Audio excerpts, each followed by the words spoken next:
How to recover a Subway Surfers account. The first things first is there are a few things you need to make sure before we proceed on this process. Now, the one that you need to make sure that the first account that you created with Subway Surfer is gonna be a 12 plus age above. Alright? And you also have to double check if that old account was either connected to either your Google Play or your Facebook. Now, for you to be able to redeem or recover your account back, then all you have to do is access the game first. And then once you're here, all you have to do is to choose a 12 plus age for you to get started and have your game homepage right here.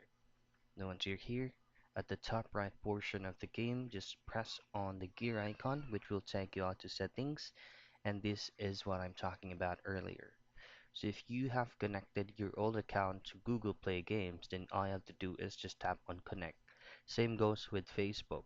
So if you have connected your old account to Facebook, then you can just easily recover it by clicking on the connect button from Facebook right here. And that's it. That's easily how you recover a Subway Surfers account.